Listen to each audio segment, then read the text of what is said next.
Hi everyone, welcome to this video. So this video is going to be uploaded in my YouTube channel Purnima Gugilla as well. As said in my previous lives, this live is going to be about death. The first video in my YouTube channel Purnima Gugilla is going to be about death. So ఈ colors black, grey, white ఇవన్నీ కూడా they symbolize death కాబట్టి I chose this dress for this అన్నమాట. So why death ఎందుకు అంత serious topic ఎందుకు చూస్ చేసుకున్నారు అని చాలామంది అడగచ్చు ఇన్ ఫ్యూచర్. ఓన్లీ థింగ్ రీసెంట్గా మా కజిన్ ఒక అక్క చనిపోయారనమాట. So I was very deeply disturbed with that death. So that gave me the inspiration to choose the topic death. And ఇంకా నా లైఫ్లో కొన్ని మేజర్ డెత్ ఇన్సిడెంట్స్, నాకు గుర్తున్నవి కొన్ని, గుర్తులేనివి చాలా డెత్స్ ఉండుండొచ్చు. సో ఇన్ షార్ట్ చెప్పాలంటే మా అమ్మమ్మ, మా నాన్నమ్మ, మా తాతయ్య వాళ్ళ ముగ్గురు చావులు నన్ను చాలా డిస్టర్బ్ చేశాయి. చాలా డిస్టర్బ్ అయ్యాను వాటి వల్ల. అండ్ ఇంకొంతమంది near and dear ones ill health ఒకటి, అండ్ రీసెంట్గా చనిపోయిన అక్కొకళ్ళు, అండ్ ఒక అంకుల్. నేను ఆ ముందు రోజు రాత్రి కూడా ఆ అంకుల్తో చాలా హుషారుగా మాట్లాడారు నాతో. బట్ ఆ అంకుల్ తెల్లారి నిద్రలో హార్ట్ అటాక్ వచ్చి చనిపోయారు. సో అలా చాలా డెత్స్ నా లైఫ్లో ఒక 5 to 6 డెత్స్ నన్ను చాలా డిస్టర్బ్ చేసి ఉంటాయి. అండ్ నేను ఒక చాలా సెన్సిబుల్ పర్సన్ని. టీవీలో ఎవరైనా చూస్తూ ఆ ప్రొసెషన్ ఉంటుంది కదా, డెడ్ బాడీ ప్రొసెషన్ ఉంటుంది కదా, సో అది చూసి కూడా చాలా సెంటీ అయిపోతూ ఉంటాను, చాలా ఏడ్ చేస్తూ ఉంటాను, ఆ రోజంతా డిస్టర్బ్ అయిపోతూ ఉంటాను. ఎందుకు మన మూవీస్లో మిస్సమ్మ లాంటి మూవీస్లో హీరోయిన్ క్యాన్సర్ వచ్చి చనిపోతున్న అలాంటి అన్ని మూవీస్ చూసుకుంటూ చాలా ఏడుస్తాను. అంత ఎమోషనల్ కైండ్ ఆఫ్ పర్సన్ని నేను. బట్ ఓన్లీ థింగ్ ఏంటంటే ఇప్పుడు రీసెంట్గా ఎందుకు ఇంత డిస్టర్బ్ అయ్యారు, ఆ డెత్ మిమ్మల్ని ఎందుకు అంత బాధ పెట్టింది అంటే ఓన్లీ వన్ థింగ్ అండి. మా అక్క ఎవరైతే చనిపోయారో, I don't want to take her name or their family name, ఏది నేను బయటికి చెప్పాలనుకోవట్లేదు. I want to maintain that privacy అండి. బికాస్ వాళ్ళు లోకల్గా చాలా సర్కిల్ ఉంటారు. So I did not even ask their permission, but అర్థం చేసుకుంటారు నా ఇంటెన్షన్ అనే దాంతో నేను ఈ వీడియో చేస్తాను ఆ ధైర్యంతో. అండ్ ఏంటి అంటే ఒక 35 to 36 ఇయర్స్ ఉంటాయి మా సిస్టర్కి. తనకు ఒక 10 years పాప ఉంది. అండ్ ఒక మంచి బ్యూటిఫుల్ ఫ్యామిలీ ఉంది. ఒక సింగిల్ డాటర్, ఆ పాప కూడా నాలాగే. అదే డెత్ నాకు జరిగి ఆ పాపలాగే నేను కూడా అదే 10 years ఏజ్ గ్రూప్లో నేను ఉండి అదే మా మదర్ డెత్ నేను ఆ ఏజ్లో ఫేస్ చేస్తుంటే నా సిచ్యుయేషన్, నా లైఫ్, నా బ్రింగింగ్, నా ఎడ్యుకేషన్, నా కెరియర్ ఇవన్నీ ఎలా ఇంపాక్ట్ అవుతాయి అనేవి ఆ రోజు ఆ డెత్ సెరమనీ అదంతా ఆ రిచువల్స్ అవన్నీ చూసినప్పుడు నా మైండ్లో తిరుగుతున్న థాట్స్ అనమాట. ఒక 10 years పాప, సరే ఒక్కొక్కళ్ళ caste wise, religion wise different rituals ఉంటాయి. బట్ ఆ రోజు అక్కడ రిచువల్ ప్రకారం ఏంటంటే ఆ పాప ఆ కుండ అదంతా పట్టుకొని వాళ్ళ మదర్ డెత్ బెడ్ చుట్టూ తిరిగి ఆ కొరివి పెట్టడం అంటారు కదా, సో అవంతా చేస్తూ ఉందన్నమాట. సో అవన్నీ చేస్తూ ఉంటే ఒక 10 ఏళ్ల పాప, ఇంతమంది ఉన్నాం చుట్టాలం, పెద్దోళ్ళు చిన్నోళ్ళు అన్ని ఏజ్ గ్రూప్స్ వాళ్ళం ఉన్నాం. నియర్లీ ఒక 100 to 120 people వెళ్ళాం అక్కడ శ్మశానం దగ్గరికి. I was also there till the end అనమాట. I was the last one to leave. ఇంకొక 2 relatives, నేను we're the last ones to leave, అంటే వెళ్ళిన గ్రూప్ మొత్తంలో. I could not come out అండి, అస్సలు రాలేకపోయాను. వెళ్ళేటప్పుడు నిగనిగలా ఆడుతుంది అక్క ఒళ్ళు.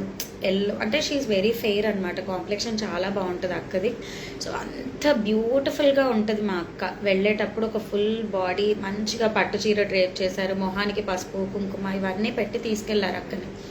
ఇవన్నీ పెట్టి తీసుకెళ్ళిన మనిషిని అక్కడ మనం నిప్పెట్టేసి ఆ నిప్పంతా అంటుకునే వరకు ఆ శ్మశానంలో వర్క్ చేసే వాళ్ళు ఉంటారు కదా, వాళ్ళు కిరోసినో సమ్ ఫ్యూయల్ ఏదో యాడ్ చేస్తూ ఉన్నారు కర్రలన్నీ సరిగ్గా అంటుకోవడానికి. అదంతా చూస్తుంటే మన కళ్ళ ముందు తిరిగిన అక్కని అలా మన అందరం వెళ్ళి తలా ఒక కర్ర వేసి కాలిపోమ్మని అక్కడ అలా పడుకోబెట్టేసి ఆ బాడీ మళ్ళీ లేవకుండా ఇలా రివర్స్ తిప్పేసి మళ్ళీ దాని మీద కర్రలు పేర్చేసి అలా అంత ఇదిగా పెట్టడం అనేది నేను చాలా డిస్టర్బ్ అయిపోయాను. రేపు అదే సిచ్యువేషన్లో నన్ను కూడా అలాగే తిరగలు పడుకోబెట్టేసి నేను కూడా మళ్ళీ లేవకుండా ఫైర్ అదంతా నన్ను బాడీని టచ్ చేసి నా స్కిన్ ఇదంతా బర్న్స్ వస్తూ ఉంటే నేను ఎలా ఫేస్ చేస్తా ఆ పెయిన్, ఎంత ఎక్స్క్రూసియేటింగ్గా ఉంటుంది ఆ పెయిన్ అనేది ఒక్కసారి ఇమాజిన్ చేసుకోండి. మనకి ఇంతంత కుక్కర్ అంటుకుంటేనే వంట చేస్తున్నట్టే అయ్యో అమ్మ అని ఒక 2 days అది ఇలా మనకు అక్కడ, నాకు యూజువల్గా ఇక్కడ అంటుకుంటా ఉంటాయి, కుక్కర్లు బాగా వాడతాను నేను. సో అలా అంటుకున్నప్పుడు ఒక 2-3 days ఆ మంట అనిపిస్తున్నప్పుడు అలోవెరా పెట్టండి, హనీ పెట్టండి, మీరు ఏమన్నా పెట్టండి, ఇట్ విల్ బర్న్ అండి, స్కిన్ కదా. అలాంటిది అంతంత మంట, అంతంత ఇంటెన్స్గా మనం ఆ ఫ్యూయల్ యాడ్ చేసుకుంటా ఉంటే ఎంత ఫెయిర్గా ఉంటుందో తెలుసా అక్క. అసలు నాకు 3-4 times ఫేర్గా ఉంటుంది అక్క. ఎంత బ్యూటిఫుల్ కాంప్లెక్షన్ అక్కది. సో అంత బ్యూటిఫుల్ పర్సన్ని inside and out, I'm not only talking about external beauty అండి. మా అక్క బయటికి ఎంత అందంగా ఉందో అంతకంటే she's very strong inside also. She was suffering with kidney failure and lungs వరకు కూడా వాటర్ అక్యుములేట్ అయిపోయినాయి అంట. మరి it maybe some case of pneumonia అనుకుంటా. So series of things accumulate అయిపోతూ ఉన్నాయి. She had multi organ failure also that led to the death. So proper care జరుగుతుంది, హైదరాబాద్లో ట్రీట్మెంట్ జరుగుతుంది, అన్నీ ప్రాపర్గా వాళ్ళ ఫ్యామిలీ ఏ లోటు చేయలే. But still a baby lost her mother, a 10-year-old daughter lost her mother, ఒక middle aged person last his wife, మా తాతయ్య అమ్మమ్మ లాస్ట్ దేర్ డాటర్. అండ్ ఇది చెప్పచ్చో లేదో తెలియదు, నేను ఎక్కడా కూడా చెప్పలేదు. అక్క మనలాగా నార్మల్ హైట్ ఉండదన్నమాట, మేనరికం మ్యారేజ్ వాళ్ళ పేరెంట్స్ది. So she's a bit short అనమాట, నాకంటే షార్ట్. ఐఎమ్ అరౌండ్ 5 అండి, నేను సూపర్ డూపర్ హైట్ ఏం కాదు. ఐఎమ్ అరౌండ్ 5'1", 4'11", 5'1" అలాగే ఉంటాను, నేను యావరేజ్ హైటే ఉంటాను. సో షీఈస్ బిలో దాట్ అనమాట, 4'7", 4'8" ఉంటుందా ఇంకా తక్కువ ఉంటుందా, ఐఎమ్ నాట్ షూర్. సో నేను చెప్పాలనుకున్న పాయింట్ ఏంటంటే, ఇద్దరు ఆడపిల్లలు ఆ హైట్, అలా ఫిజికల్ కాన్స్టెంట్స్ ఉన్న ఆడపిల్లలు, mentally she's very sound, MBA చదువుకుంది, చాలా మంచిగా మాట్లాడుతుంది, ఎవరు వచ్చినా కూడా very bold and brave courageous lady. We should all take some inspiration from her అనుకుంటున్నాను నేను. And at least I should take an inspiration, నాకు తను పర్సనల్గా తెలుసు కాబట్టి I should take an inspiration from her అనుకుంటున్నాను. సో అలా అక్క ఏంటి అంటే చాలా బాగుంటుంది, అండ్ ఇన్సైడ్ అవుట్ కూడా తను అంతే బాగుంటుంది. ఏదో పైకి చూడడానికి బాగుంది, ఏదో మేకప్ వేసుకుంటే బాగుంది అని నేను చెప్పట్లా, లోపల తన మనసు కూడా అంతే బ్యూటిఫుల్గా ఉండేది. అండ్ తను ఎన్ని స్ట్రగుల్స్ ఫేస్ చేసి ఉండాలి మీరు అర్థం చేసుకోండి. ఇప్పుడు యావరేజ్ నేను ఒక 5 feet అమ్మాయిని, నేనే బయటికి వెళ్తే నువ్వు పొట్టిగా ఉన్నావు అది ఇదని మా ఫ్రెండ్స్ కామెంట్ చేస్తూ ఉంటారు. కామనే కదా, మీరు కూడా ఎంతమందిని కామెంట్ చేసి ఉంటారు ఇప్పటికి. సో అలాగే క్యాషువల్గా మన క్లోజ్ ఫ్రెండ్స్ ఏదో సిల్లి కామెంట్స్ వస్తూ ఉంటాయి కదా. సో అలాగే తను ఎన్ని కామెంట్స్ ఫేస్ చేసి ఉండాలి, కొన్ని అప్రోప్రియేట్, కొన్ని ఇన్అప్రోప్రియేట్, ఎంతమంది ఇది చేసి ఉండాలి. సో అలాంటి స్ట్రగుల్స్, వాళ్ళ పేరెంట్స్ ఎంత సఫర్ అయి ఉంటారు. యావరేజ్ హైట్, కొంచెం బిలో యావరేజ్ హైట్ ఉన్న ఇద్దరు ఆడపిల్లల్ని మన ఇండియన్ తెలుగు సొసైటీలో కొంతమంది బ్రాడ్గా ఆలోచించే వాళ్ళు, మంచి పీపుల్ ఉంటారండి మన చుట్టూతో కూడా, లేదని నేను అనట్లా. బట్ మన చుట్టూ ఉండేవాళ్ళు మ్యాక్సిమం మన చుట్టాలు, మన దగ్గర వాళ్ళే మన గుచ్చి గుచ్చి గుచ్చి గుచ్చి ఏం లేని సిచ్యువేషన్ దగ్గరే ఒక డ్రామా క్రియేట్ చేస్తూ ఉంటారు. అట్లాంటప్పుడు ఆ అక్క ఎంత ఫేస్ చేసి ఉంటుంది అనేది మీరే ఆలోచించండి. ఒక అమ్మాయి, అంత అందంగా ఉన్న అమ్మాయి, ఒక్క షార్ట్ హైట్ ఉండడం ఒక్కటే తన దగ్గర ఉన్న ప్రాబ్లం. అది తప్ప వంక పెట్టలేనంత మంచి క్యారెక్టర్, మంచి పర్సనాలిటీ, అండ్ ఫేస్ అయినా ఎంత కళగా అంటే అంత కళగా ఉంటుంది ఆ అమ్మాయి. సో అలాంటి అక్క అలా ఆ చితి మీద పడుకొని ఇట్లా మంటలు ఇలా కింద నుంచి పైనుంచి అన్ని వైపుల నుంచి ఆ బాడీకి మంట అంటుకుంటూ ఉంటే అసలు ఆ మనిషి స్కిన్ అనేది ఇలా మనం ఈ తందూరీస్ ఇవన్నీ చేస్తూ ఉంటాం కదా, గ్రిల్ చికెన్ ఇవన్నీ ఇంట్లో అందరం ప్రిపేర్ చేసుకుంటున్నాం కదా ఈ రోజుల్లో. లేదా ఆలోచించండి, పొయ్యి మీద ఒక చపాతీ కాల్చి ఒక నిమిషం తీయకపోతేనే మాడి అయిపోద్దండి. ఒక దోశ ఉంది, మీరు పైన ఒక్క క్షణం లేట్ చేస్తే కలర్ చేంజ్ అయిపోద్ది, maroon next black. Chapati, every food item ఒక్క 2 seconds మనం లేట్ చేస్తేనే ఆ స్మెల్ కానీ ఆ ఫ్లేవర్ కానీ అన్నీ పోతాయి, ఏ ఫుడ్ సబ్స్టెన్స్ అయినా కూడా. అలాంటిది ఒక మనిషి బాడీ అండి అది. ఆ మనిషి బాడీ, ఆ పెయిన్, అదంతా ఆ ఫైర్లో బర్న్ అవుతూ ఉంటే ఎంత ఇదిగా ఉంటుంది. అదే రోజు ఈ శవం అక్కడ కాలుతూ ఉంటే పక్కన ఇంకో 3 bodies బర్న్ అవుతున్నాయి. ఒకళ్ళు మేము వెళ్ళిపోతుంటే వచ్చారు, ఒకళ్ళు ఆల్రెడీ వచ్చారు. ఒక అబ్బాయి, he's not some mentally stable person అనిపించింది నాకు. పాపం అసలు నిలబడలేకపోతున్నాడు, ఇంత ఎత్తున్నాడు, బట్ హీఈస్ నాట్ నార్మల్. నాకు అదైతే అర్థమైంది చూసిన దాన్ని బట్టి. And I'm not against such people అండి, I empathize with such people. But only thing ఏంటంటే ఆ అబ్బాయి వాళ్ళ ఫాదర్ చనిపోయాడు ఆ రోజు, వాళ్ళ ఫ్యామిలీ పెయిన్ ఒకవైపు, ఇంకొకటి మేము వెళ్ళేసరికే కాలుతుందో పక్క, అదేంటో కూడా తెలియదు బాడీ. అక్క మేము వెళ్ళే ముందు ఇంకొకళ్ళు, 4 bodies అదే కాంపౌండ్లో వరుసగా 4 bodies కాలుతూ ఉంటే మీకు ఎలా అనిపిస్తుంది చెప్పండి. ఒక్కొక్కళ్ళకి ఒకళ్ళకి కొడుకు, ఒకళ్ళ కూతురు, ఒకళ్ళకి తల్లి, ఒకళ్ళకి కోడలు, ఒకళ్ళకి ఇంకేదో ప్రతి ఒక్కళ్ళకి ఫ్రెండ్, ఏదో అయ్యి ఉండొచ్చు. మన సాటి మనిషి అయితే సరిపోదా చెప్పండి, ఏదో అవసరం లేదు కదా. సో అలాంటి సిచ్యువేషన్లో మనకు తెలిసిన వాళ్ళే కానీ తెలియనోళ్ళే కానీ ఓసీ, బీసీ, ఎస్సీ, ఎస్టీ, ఫేరా, డార్క్ కాంప్లెక్షన్, యావరేజ్ బిల్డా, హైటా, వెయిటా, ఫ్యాటా, స్కిన్నీయా, ఇదంతా కాదండి. మనతో పాటు మన కళ్ళ ముందు బతికిన ఒక మనిషి చనిపోతున్నాడంటే ఎవరికన్నా ఇక్కడ కొంచెం బాధ వేస్తుందా వేదా? మీకు కూడా వేసే ఉంటుంది. నేను ఫేస్ చేసిన డెత్స్ గురించి నేను మాట్లాడుతున్నాను, అలాగే మీరు ఫేస్ చేసిన డెత్స్ కూడా ప్రతి ఒక్కళ్ళని చూస్తామండి. మన ఇళ్లలో ఎవరో ఒకళ్ళది, అమ్మమ్మలదో నానమ్మలదో మన పూర్వీకులు ఎవరిదో ఒకళ్ళ ఫోటో ప్రతి ఇళ్లలో ఉంటుంది. మనం Hindus, Muslims, Christians, Jains, Sikhs, మనం ఏదన్నా కానివ్వండి, ప్రతి ఒక్కళ్ళ ఇంట్లో ఎవరో ఒకళ్ళు మన 4 fathers ఫోటో అనేది ఖచ్చితంగా ఉంటుంది. So in the same way ఆ డెత్ అప్పుడు నాకైతే కొంచెం ఆ పూడ్చబెట్టడమే చాలా సేఫ్ అనిపిస్తుంది అండి. కళ్ళు మూసుకొని చీకట్లో పడుకుంటాం, ఏదో కుడుతూ ఉంటుంది, బాడీ తింటూ ఉంటుంది. అది కొంతవరకు ఈజ్ డిఫరెంట్, అదొక డిఫరెంట్ కైండ్ ఆఫ్ టార్చర్. మళ్ళీ అదొకటి 6 నెలలు పడుతుందంట బాడీ మళ్ళీ బోన్స్ దగ్గర దాకా అది మొత్తం డీకంపోజ్ అయిపోవడానికి. That is a different kind of concept. At least మనం మర్యాదగా పడుకోబెట్టి ఆ ఉప్పేసి ఆ బాడీ అంతా వాటర్ అంతా డ్రైన్ అయిపోయేదాకా we initiate some kind of scientific procedure and we come out. మనం రూపం అలాగే పడుకోబెట్టేస్తాం మనిషిని. బట్ ఇక్కడ చూస్తే పొయ్యి మీద నిప్పంటించినట్టు ఎంత దారుణంగా ఆ మనిషిని అలా కాల్చి రావడం అనేది, అసలు ఆ ఫాదర్ ఎంత పెయిన్ ఫీల్ అయి ఉంటారు, వాళ్ళ మదర్, వాళ్ళ బ్రదర్, వాళ్ళ సిస్టర్, వాళ్ళ డాటర్, వాళ్ళ హస్బెండ్ కళ్ళ ముందు వాళ్ళ ఆవిడ అలా పడుకొని ఆ నిప్పుల్లో ఆ అమ్మాయి వాళ్ళ కూతురే నిప్పంటించి వస్తుంటే అతని మెంటల్ ట్రామా కింద పడి గిల గిల గిల గిల గిల గిల కొట్టుకుంటున్నాడు వాళ్ళ హస్బెండ్ అయితే ఆ రోజు. అసలు ఏంటండి, నాట్ ఈవెన్ ఒక 15 years కాలా వాళ్ళ మ్యారేజ్ అయ్యి. ఇంకా దానికంటే ఇంకా అసలు పెద్ద సిచ్యువేషన్ ఏంటంటే, ఆ అక్క మ్యారేజ్కి ముందు నుంచే నాకు తెలుసు, నేను టైలరింగ్ నేర్చుకోవడానికి వెళ్ళేదాన్ని ఆ అక్క వాళ్ళ ఇంటికి. నా డిగ్రీ డేస్లో నేను డైలీ మార్నింగ్ 6 or 6:30 కల్లా వాళ్ళ ఇంటికి వెళ్ళేదాన్ని. 8 o'clock కల్లా 8 o'clock వరకు వాళ్ళ ఇంట్లో ఉండి tailoring cutting, blouse cuttings, dress cuttings, tailoring నేర్చుకున్నాను నేను. అప్పుడు మా మదర్ ఎందుకు అడ్వైస్ చేస్తే I went for tailoring classes. So he was one of the famous tailors అండి ఖమ్మంలో. ఇప్పుడు లేదు, వాళ్ళ పిల్లలందరూ సెటిల్ అయిపోయిన తర్వాత తీసేశారు షాప్ అది. బట్ ఖమ్మంలో ఉన్న వాళ్ళకి నేను చెప్తే అది లొకేషన్ ఇదైపోతుందేమో కానీ I do not want to tell. ఒక పాపులర్ వెరీ వెల్ పాపులర్ ఏరియాలో he was a very good tailor అండి, ఎక్స్పర్ట్ టైలర్. ఖమ్మంకి వచ్చి మా మమ్మీ వాళ్ళు పాల్వంచి నుంచి ఒకరోజు మా చుట్టాలందరూ ఒక బిగ్ షాప్ నిండా బ్లౌజ్ పీసెస్ పెట్టుకొని వచ్చి వాళ్ళకి స్టిచ్చింగ్కి ఇచ్చి వెళ్ళిపోయేవాళ్ళు. అలా అంతగనం తీసుకొచ్చి కుట్టించుకునేవాళ్ళు అనమాట. చాలా చాలా బ్యూటిఫుల్ డిజైన్స్ చేసేవాళ్ళు టైలరింగ్ చేసినప్పుడు. సో అలా వాళ్ళు ఎంతో స్ట్రగుల్ అయ్యి పెంచారు ఆ 2 ఆడపిల్లల్ని. ఒక్కొక్క ఫైన్ బాగానే ఉంది. బట్ ఇప్పుడు ఇంకొక అక్క సిచ్యువేషన్, ఆ రోజు వాళ్ళ సిస్టర్ గాలిపోతుంటే ఆ అక్క ఏడ్చిన ఏడుపు, చెల్లీలే చెల్లీలే చెల్లీలే అని, అదొక పాయింట్. ఆ అక్క వాళ్ళ ఇంటికి నేను వెళ్ళానని చెప్పాను కదా, నేను టైలరింగ్ నేర్చుకోవడం అయిపోయిన తర్వాతే అక్కకి మ్యారేజ్ సెటిల్ అయింది.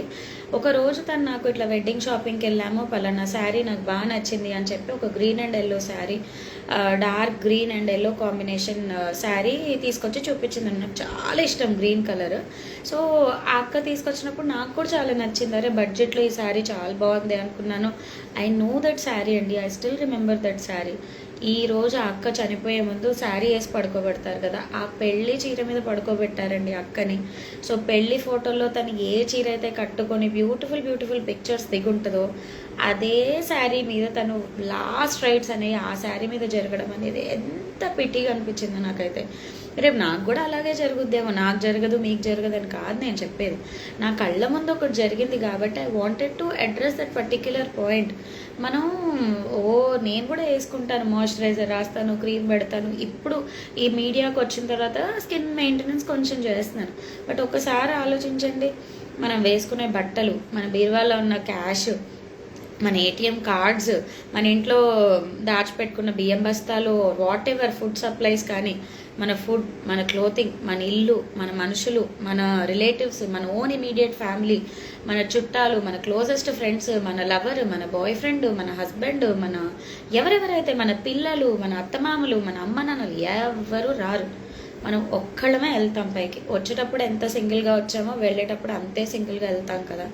సో ఇలాంటి ఒక లోన్లీ లైఫ్, లోన్లీగా వస్తాం, లోన్లీగా వెళ్ళిపోతాం. ఈ మధ్యలో ఉన్న ఆ కొంచెం బిట్టే మనం ఉండేది, దాంట్లోనే అలకలు, గొడవలు, చికాకులు, పంతాలు. ఎందుకు ఇన్ని పట్టింపులు? ఎందుకు మనం మన లైఫ్ టెంపరీ అనేది మనం ఎందుకు అర్థం చేసుకోము? ఈ ప్లానెట్ ఒక్కటే పర్మనెంట్, మనమే వస్తుంటాం వెళ్తుంటాం, మనం passing clouds. The earth, the planet is permanent. అది మనం ఎందుకు అర్థం చేసుకో నాకు అర్థం కాదు. మనమే పర్మనెంట్ అన్న రేంజ్లో, ఎర్తే మళ్ళీ రిప్లెనిష్ అవుతుంది అన్న రేంజ్లో ఎర్త్ని పిచ్చి పిచ్చిగా నాశనం చేసి పడేస్తాం. బట్ మనం మాత్రం టిప్ టాప్గా నెయిల్ పాలిష్ నేను పెట్టుకున్నా, వాచ్ నేను పెట్టుకున్నా, రింగ్స్ నేను పెట్టుకున్నా, చైన్స్ నేను వేసుకున్నా, మేకప్ నేను కూడా వేసుకున్నాను. ఎందుకు? ఎన్ని రోజులు ఉంటామో తెలియదు. వాళ్ళు ఈవినింగ్ నేను బయటికి వెళ్తున్నాను, ట్రైపాడ్ స్టాండ్ ఏవో కొనుక్కోవడానికి నేను వెళ్తున్నాను.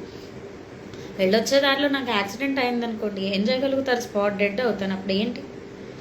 అలా జరగాలని ఎవరు కోరుకోరు. నాకు కూడా లేదు ఇప్పుడు చచ్చిపోవాలి అది ఇది అని. అలా కాదు నేను చెప్పేది.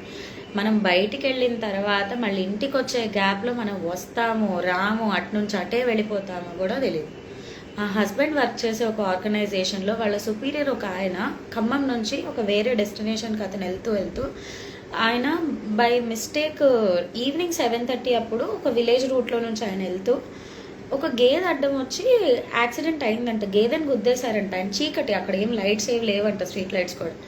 సో ఆయన అప్పటికప్పుడు వెంటనే ఆయన ఎఫోర్డ్ చేయగలరు, కార్పొరేట్ ట్రీట్మెంట్ అన్నీ ఎఫోర్డ్ చేయగలరు, మెడికల్ ఇన్సూరెన్స్ అన్నీ ఉన్నాయి ఆయనకి, లేవని కాదు. ఆయనకు జరిగిన డ్యామేజ్ ఏంటంటే మన బ్రెయిన్కి స్కల్కి మధ్యలో గ్యాప్ ఉంటుంది కదా, ఆ గ్యాప్ లోపలికి బ్రెయిన్ ఇన్ఫ్లేమ్ అయిపోయింది. అంటే ఆ గ్యాప్ ఏదైతే ఉంటుందో మొత్తం మన ఇక్కడ ఈ స్కల్కి లోపల బ్రెయిన్కి ఉండే గ్యాప్ లోకి బ్రెయిన్ ఇట్లా ఎక్స్పాండ్ అయిందనమాట. ఎక్స్పాండ్ అయిపోయి అంటే అక్కడ కంప్రెస్ అయిపోతుంది ఆ స్ట్రక్చర్ మొత్తం. వాళ్ళు సర్జరీస్ చేయించారు ప్రాపర్. యశోద లాంటి బిగ్ హాస్పిటల్లోనే, యశోద కాదు బట్ ఒక అలాంటి కార్పొరేట్ ఒక ప్రైవేట్ హాస్పిటల్లోనే ట్రీట్మెంట్కి అడ్మిట్ చేశారు. సర్జరీ జరిగింది, లాట్ ఆఫ్ డాక్టర్స్ వచ్చారు, అన్నీ జరిగినాయి. But nobody could save him అండి. ఎందుకు అనుకుంటున్నారు? డబ్బులు లేవా? పదవి లేదా? గవర్నమెంట్ ఉద్యోగం లేదా? ఫ్యామిలీ సపోర్ట్ లేదా? కొలీగ్ సపోర్ట్ చేయలేదా? పిల్లలు లేరా? ఎవరు లేరా ఆయనకి? అందరూ ఉన్నారు. బట్ ఆయన ప్రాణం ఎవరిని కాపాడలేకపోయింది. ఆయన చేసిన మంచి పని ఏంటంటే టర్మ్ పాలసీస్ లాంటి ఇన్సూరెన్సెస్ ఏవో చేయడం ఫస్ట్ థింగ్. సెకండ్ థింగ్ ఎక్కడో ఒక ఆర్గన్ డొనేషన్ ఫార్మ్స్ ఆయన చేశారంట. So that came to his rescue అండి. ఫ్యామిలీకి ఫర్ ఒక డీసెంట్ అమౌంట్ ఆఫ్ క్యాపిటల్ వచ్చింది. సో వాళ్ళ లైఫ్ సెట్ ఆ అమౌంట్తో.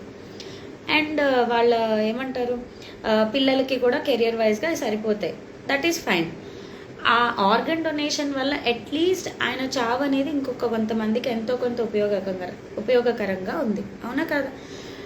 మన చనిపోయిన తర్వాత అలా ఉత్తగా మాడి మసైపోవడం కంటే మన ఆర్గన్స్ లైవ్ స్టేట్లో ఉన్నప్పుడు లేదా జస్ట్ ఇమీడియట్లీ ఆఫ్టర్ డెత్ ఎలాగోలాగా అవి రీగెయిన్ చేసుకొని వాటిని కొంచెం ప్రాపర్గా సేవ్ చేసుకొని అవి ఇంకొకళ్ళకి ఇవ్వడం అంతకంటే ఉత్తమమైన డొనేషన్ ఇంకేం ఉంటుందో నాకు తెలియదు. నాకు తెలిసిన చాలా క్లోజెస్ట్ మెంబర్స్ గుళ్ళకి డొనేషన్స్ ఇస్తారు. మంచి మంచి రోజుల్లో బియ్యాలు అవన్నీ పంపిస్తూ ఉంటారు. ఇలాంటి మనం అందరం వస్త్రదానం చేస్తాము, బియ్యం దానం చేస్తాము, స్వయం పాకాలు ఇస్తాము, లేకపోతే అయ్యగార్లకి డబ్బులు ఇస్తాము. మంచి మంచి రోజుల్లో అయ్యగార్లకు దానం చేస్తే మంచిదంటే అది ఇస్తాము. మన ఇంటి ముందుకు వచ్చే గంగిరెద్దులు వాళ్ళకి డబ్బులు ఇస్తాము, అడుక్కొని తినే వాళ్ళకి డబ్బులు ఇస్తాము. ఇలా ఈ పిటి కొద్దీ చాలామందికి చాలా చేస్తాము. కానీ మన బాడీ, మన కంట్రోల్లో ఉన్న మన బాడీ ఎందుకు చెయ్యం? ఎందుకు ఆర్గన్ డొనేషన్ చెయ్యం? మనం ఎందుకు చెయ్యం? మన సొసైటీలో ఎందుకు చెయ్యరు? నేనే చెయ్యలేదు ఇంతవరకు. చెప్తున్నా కదా ఓపెన్గా, నేనే ఆర్గన్ డొనేషన్ చేయలే.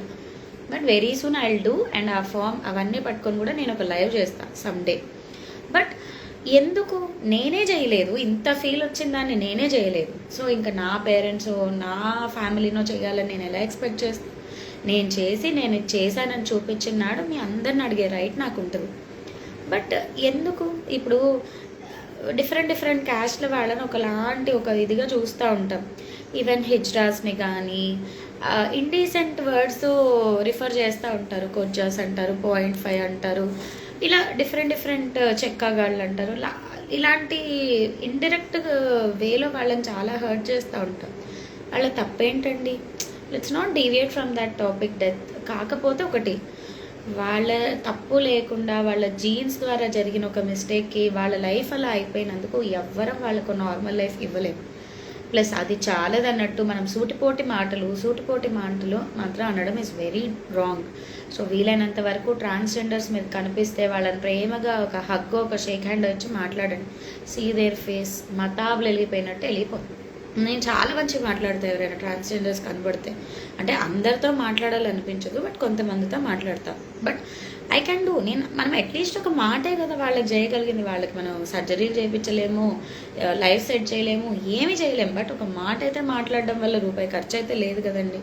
సో అది చేయొచ్చు. So getting back to the topic called death. So ఎన్ని రోజులు ఉంటాం గ్యారంటీ లేదు. ఎన్ని రోజుల్లో ఏ టైంకి చనిపోతాం గ్యారంటీ లేదు.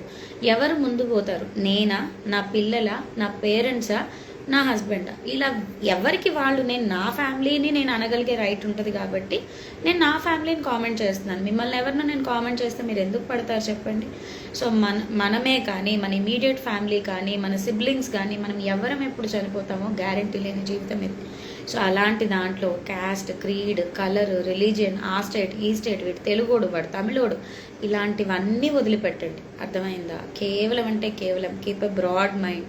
He's just a fellow human being. ఎవడైనా ఒక మాట అన్నాడా? ఎవరి మీద మనకు కోపం వచ్చిందా? మీకు ఇవాళ ఒకళ్ళ మీద కోపం వస్తుందండి, రేపు పొద్దున వాడు స్పాట్ డెడ్ అవుతాడు, ఏదో బైక్ యాక్సిడెంటో ఏదో గొడవల్లోనే ఎవడో వస్తాడు. అదే గొడవ మీరు ఇవాళ పడకుండా రేపటికి పోస్ట్ పోన్ చేసుంటే వాడు ప్రశాంతంగా పోయేవాడు. వాడు మీ బెస్ట్ ఫ్రెండ్ అనుకోండి, మీకు ఇవాళ గొడవ అయింది మీ బెస్ట్ ఫ్రెండ్తో, రేపు పొద్దున వాడు చచ్చాడు. మీరు ఎన్ని క్యాండిల్స్ వెలిగించండి, క్యాండిల్ ర్యాలీలు చేయండి, ఇంకేదో చేయండి, బట్ ఏది కూడా మీ బెస్ట్ ఫ్రెండ్ని తిరిగి తీసుకురాలేదు కదా. మీ బెస్ట్ ఫ్రెండ్ అనే కాదు, ఎవరైనా కూడా.